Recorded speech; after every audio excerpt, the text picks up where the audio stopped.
Okay, real talk. You worked 5 days this week. You were busy every single one of them. And somehow, at the end of it, you're looking at your bank account thinking, where did it all go? Like nothing actually moved. And the frustrating part? You're not lazy. You're not slacking. You're genuinely putting in the work. So, why does it feel like you're running on a treadmill that someone keeps speeding up? I want to talk about why that happens and, more importantly, the shift in thinking that actually changes it. Because once I understood this, the way I looked at my job, my time, and my money completely changed. Stick around, because this one, it's going to be different. Welcome to the 1% Vault. You know that feeling at the end of a long day where you're genuinely exhausted, but somewhere in the back of your mind you're thinking, if I missed 2 paychecks, I'd be in real trouble. That feeling isn't laziness. It's not a mindset problem. It's a sign that you're the engine in your own life, not the one driving it. You're swapping your time for a fixed amount of money, and no matter how hard you push, that math never really changes. Here's the thing nobody talks about. The people you look up to aren't just working smarter, they've stopped competing on effort entirely. They've moved from figuring out how to do more to figuring out what decisions to make.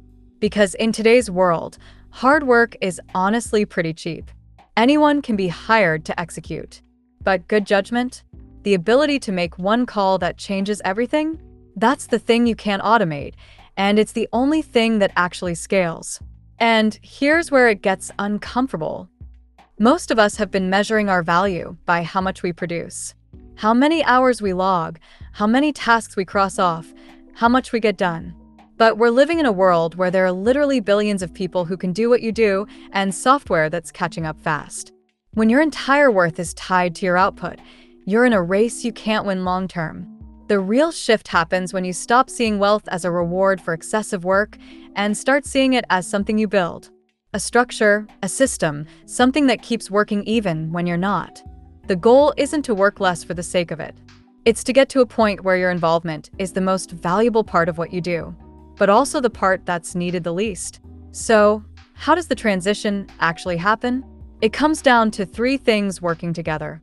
First, learning to make fewer, bigger decisions.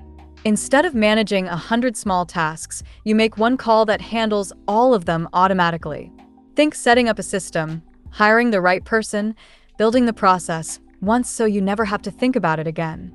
Second, protecting yourself so that when things go wrong, and they will, the damage stays contained. You're not trying to eliminate risk, you're just making sure one bad month doesn't wipe out everything you've built. And third, and this is the big one, getting to a point where your income stops being a direct reflection of your hours. Not a salary, not a day rate, but something tied to what you've built rather than what you're currently doing. That's when the whole equation changes. You go from being the person who makes the thing to the person who owns the thing that makes the thing. Once those 3 pieces start clicking, something interesting happens. You stop being the one who solves every problem, and you start being the one who builds systems that solve problems for you. Picture a music conductor.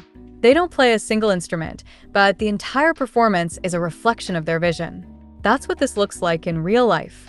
You've built something that runs, catches its own mistakes, and keeps moving without you needing to be in the room. And here's the mindset shift that makes that possible.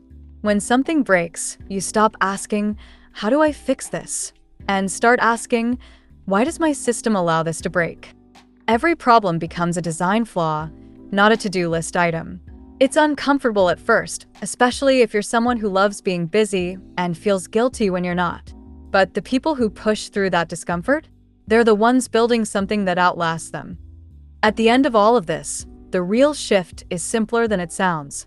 You stop being the person who fixes things and start being the person who decides where energy goes. Your time, your money, your focus. Those are resources, and you're in charge of how they get spent. And here's the honest truth that most people aren't ready to hear. Your job, as stable and comfortable as it might feel, has an opportunity cost. Every hour you spend executing someone else's vision is an hour you're not spending building your own. That doesn't mean quit tomorrow. It means start being intentional about buying your time back, piece by piece, and reinvesting it into skills and assets that the market genuinely can't replace with a cheaper option. Because the goal is never really about hitting a number in your bank account. It's about the gap between how much you put in and how much comes back. And slowly, deliberately, widening that gap until you're not chasing anything anymore. Until you own the game instead of just playing it. And when you get there, the thing you'll realize you actually won. It was never the money. It was your time. And look, if you watched this all the way to the end, that tells me something about you. You're not just scrolling. You're actually thinking about this stuff. So if this hit different for you, go ahead and leave a like. It genuinely helps this reach more people who need to hear it. Plus, if you would like to see more videos like this one, subscribe. I drop new videos every week, and I'd love to have you here for the next one. I'll see you then.